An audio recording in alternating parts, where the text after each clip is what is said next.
De retour dans l'Africa Newsroom pour la deuxième partie. Nous sommes toujours en compagnie de Germain Onogo, président directeur général de la société Onogo & Partners Holding, et de nos éditeurs Elif Malikacha et Gracien Rokindi-Kiza. Tout de suite au dossier du jour.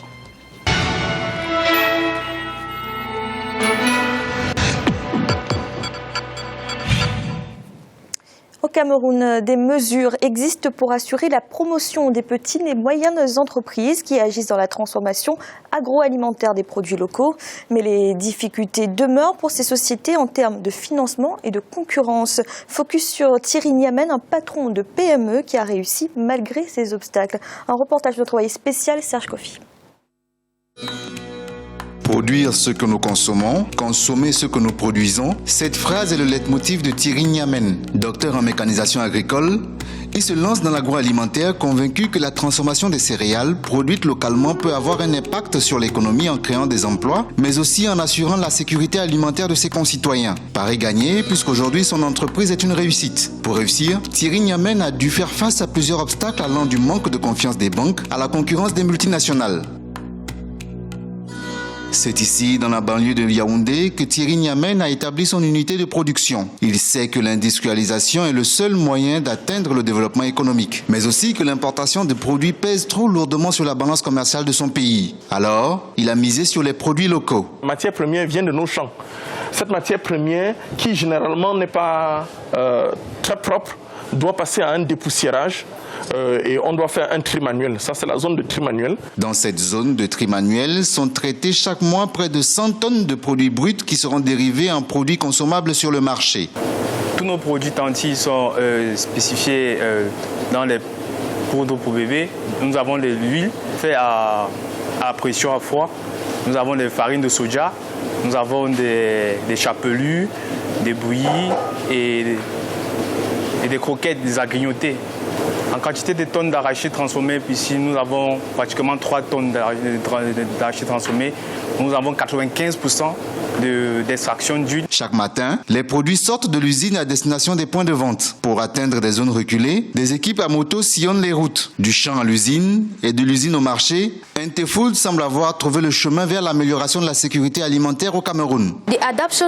C'est vraiment très important pour l'entreprise d'utiliser les mototaxis pour les livraisons parce que nous avons un véritable problème de desserte au Cameroun. Les routes ne sont pas toujours en bon état. En plus, les mototaxis permettent d'aller où les voitures n'ont pas accès. Je pense que les livraisons par mototaxi sont vraiment une très bonne initiative. Ça a été bien pensé. Ce mode de livraison facilite la distribution des produits au Cameroun.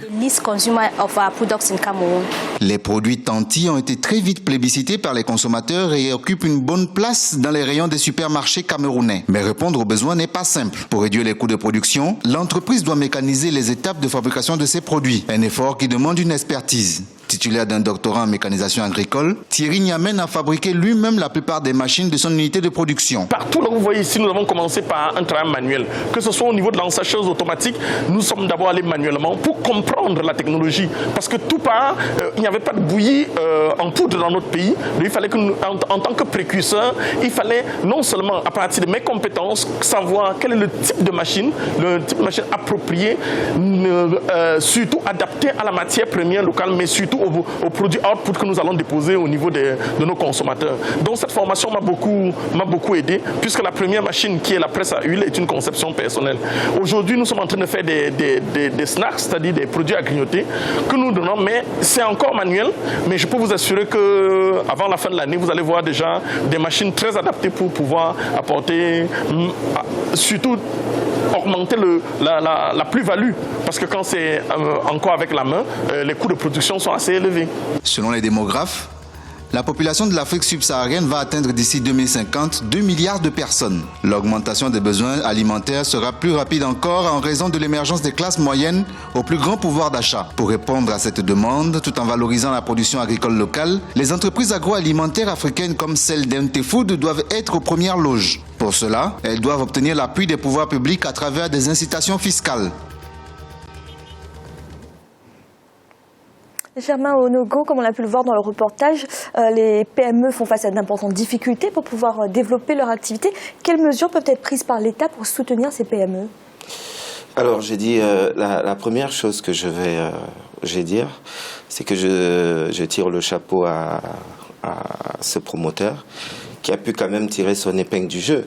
Mais il faut dire une chose, c'est que il est dans une situation tout à fait particulière. Il a bénéficié d'un coup de pouce qui n'est pas généralisé. Il a eu le prix du président de la République. Et si vous avez... si vous connaissez un tout petit peu l'histoire de cette entreprise, vous allez vous rendre compte que dans la liste des partenaires qui la soutiennent au quotidien, vous avez la présidence de la République du Cameroun et tout. Vous avez un certain nombre de ministères. Donc, je vais dire, tout en lui reconnaissant tous les efforts qu'il a eu à faire, toute son ingéniosité et tout, je dois quand même dire qu'il a bénéficié d'un coup de pouce qui n'est pas généralisé. Donc c'est une exception quelque part. C'est une exception et c'est pas à partir de ce genre d'exception qu'on peut développer un tissu économique dans un pays. Alors qu'est-ce qui manque comme mesure qui peut être ce qui manque comme mesure déjà, c'est que le gouvernement aujourd'hui dans tous nos pays d'Afrique, le gouvernement est l'opérateur économique premier. C'est-à-dire qu'il est le premier client, il est dans pas mal de cas un grand fournisseur, il est en même temps le régulateur. Il faudrait que les gouvernements, et notamment dans le cas du Cameroun, que le gouvernement choisisse le rôle qui est logiquement le sien. Un rôle de régulateur, un rôle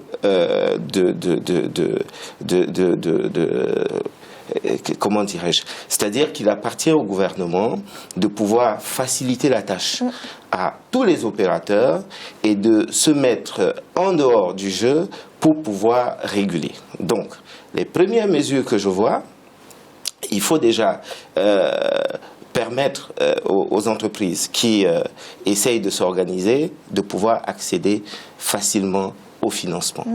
Et maintenant, l'accès au financement dépend déjà de la culture locale, de l'environnement local.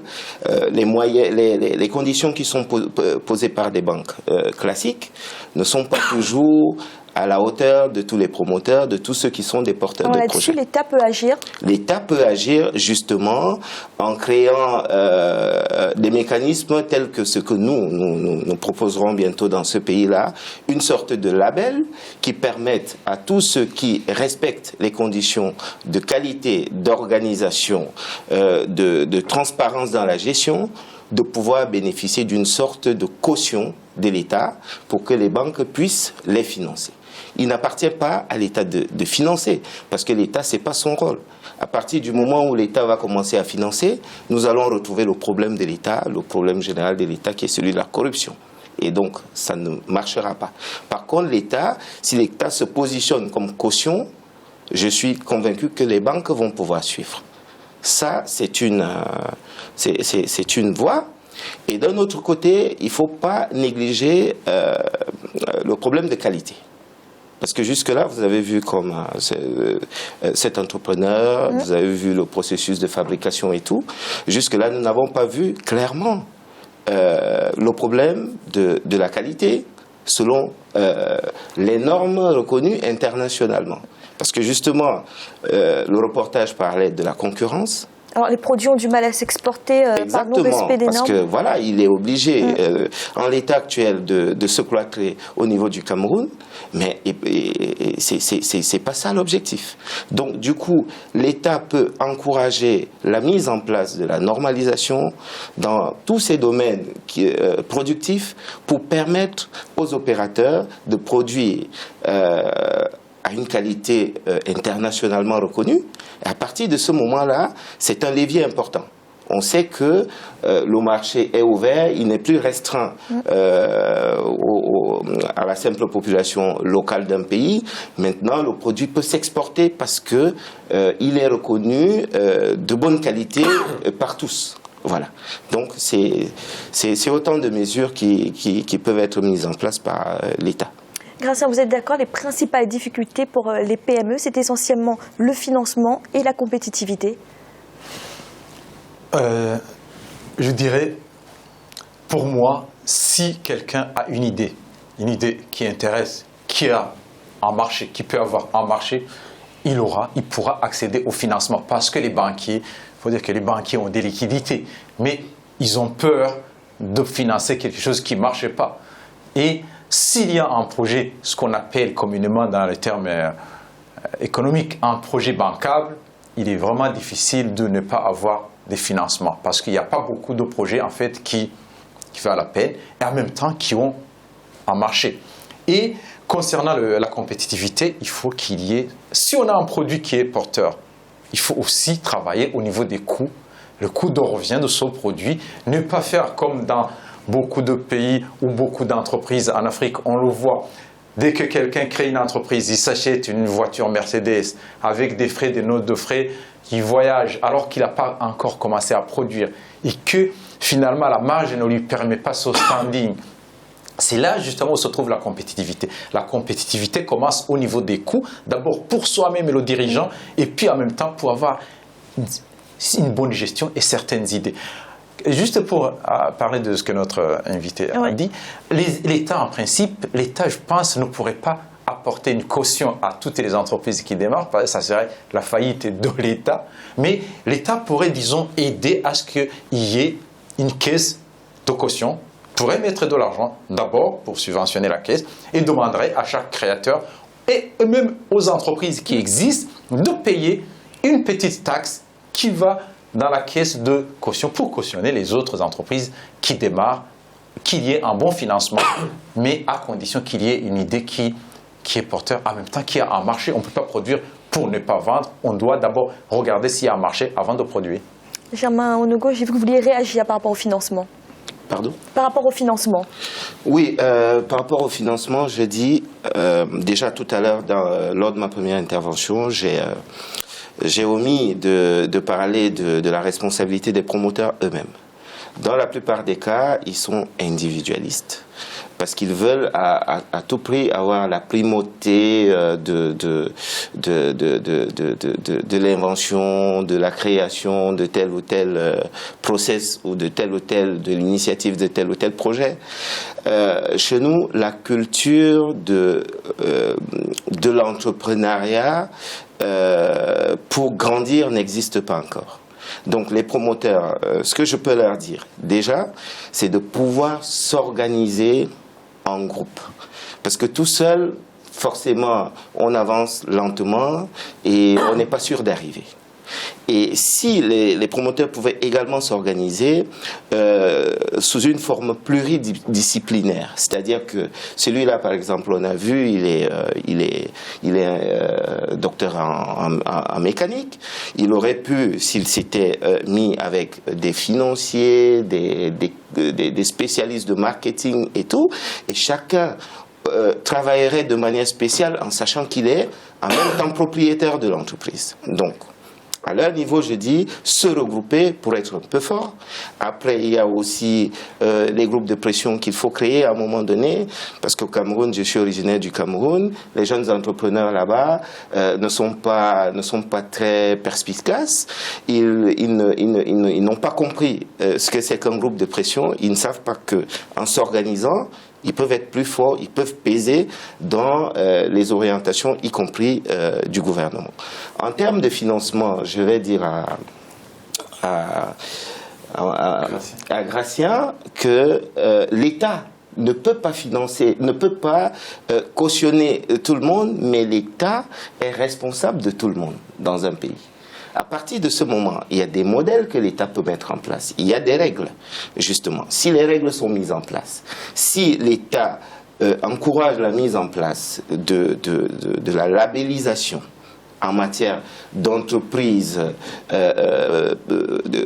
d'industrie dans tel ou tel domaine, qu'on sache, parce que dans la labellisation, vous avez non seulement l'organisation interne, avec les gages de gestion transparente et efficace, et de l'autre côté, il y a les exigences de compétences qui vont garantir plus loin la qualité du produit ou de la prestation qui sera proposée sur le marché.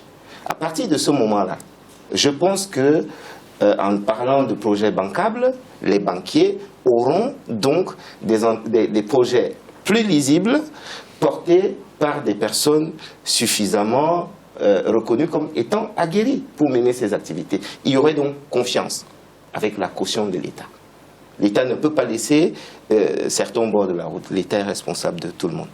Malik, vous êtes d'accord avec ce rôle central que doit jouer l'État pour les PME? Bien sûr, oui. Et notre invité a raison d'appuyer sur le point de la régulation.